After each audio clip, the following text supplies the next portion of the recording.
Hey guys, welcome back to another tasting. I hope you're enjoying your January. If you're drinking, we're doing a tasting for you. If you're not, we hope you still watch the video and take some notes because February is around the corner, and we're going to get right into the tasting today. If you guys haven't liked and subscribed, please do that. I really appreciate it.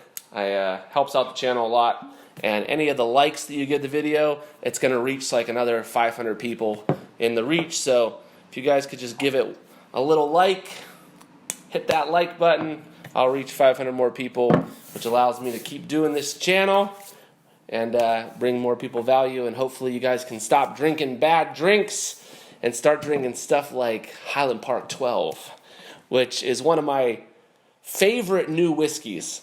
I had never tried it because it's just like slightly over the price point of some of the similar 12-year whiskeys.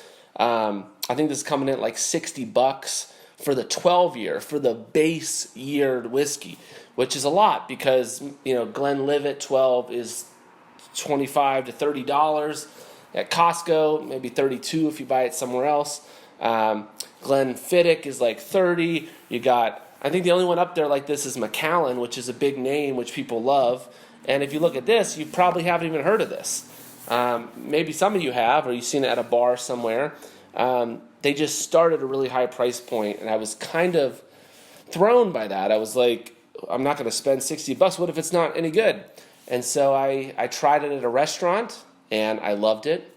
And now it's one of my new favorite go-to whiskeys.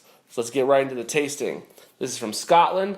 I've heard that it's Highland. Some people list it as that, and some people list it as an Islay scotch.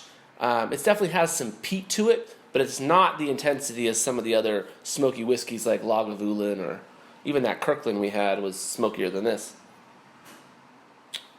So right away I'm getting that malt. Amazing. Honey. Maybe like a cereal note.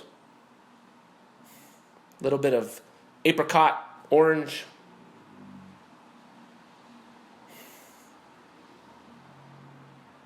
The peat smoke is coming through, but very mild. Getting a lot of that malt, citrus. It's bright. It's lively. There's just a lot of notes. Every time I go back, I'm getting something else. A little bit of wood. A little bit of spice, oak. Let's give it a taste.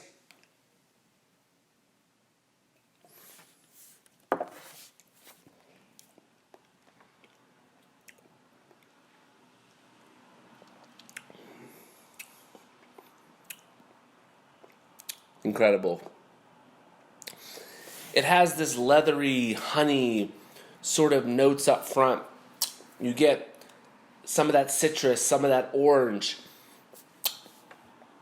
You get some of the wood, some of the burnt caramel. And then as soon as you swallow, peat, smoke, but in such a subtle way that it adds this extra layer of complexity. I wouldn't even necessarily say that this is a smoky whiskey. I think something comparable would be Talisker 10, but I think this is even a lighter smoke point than Talisker. And it just adds this really nice touch to it, like some of the Japanese whiskeys I've had.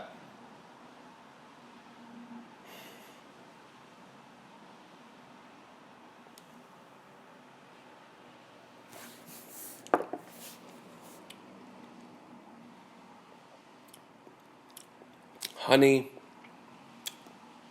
There's a lot of fruit in this.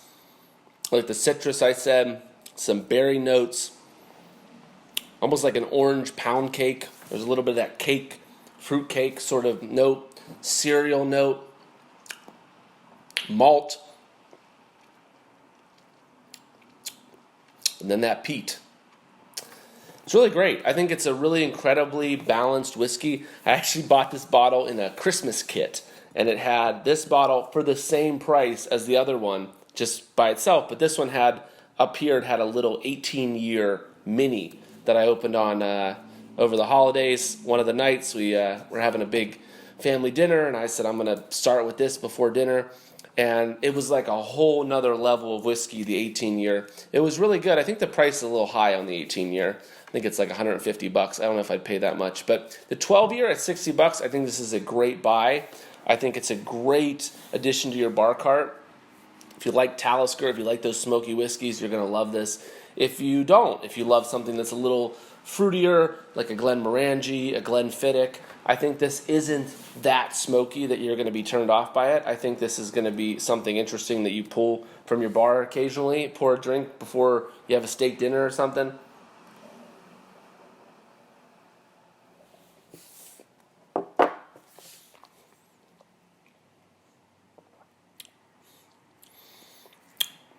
The first thing I think is balance. I mean, this is a balanced whiskey.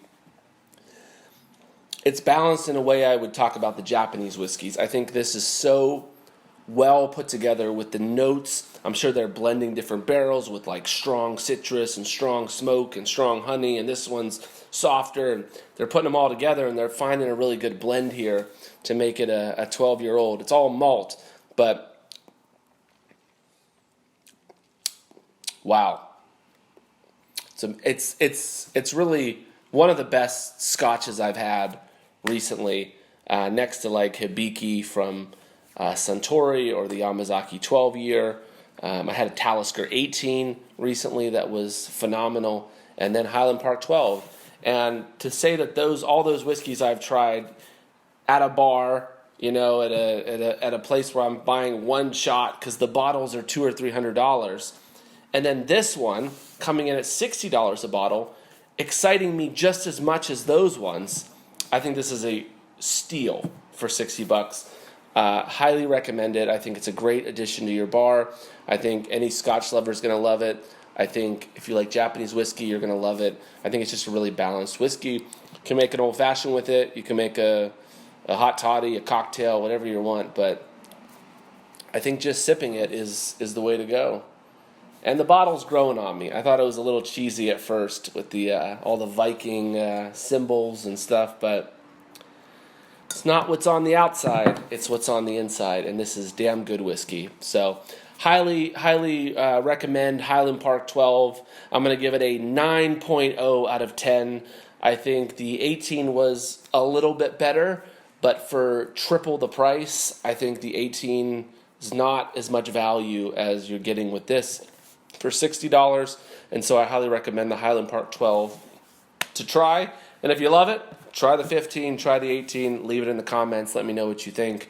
Maybe I'll try one of those in the future on the channel, but this is a real win. So it's almost February, and hopefully I can get back to drinking with you guys, but like I said, I'm doing Sober January, and I recorded all these videos before the turn of the new year. So I hope everybody's doing well in the new year, and I hope you're still tasting, and we'll see you back here next week for another video.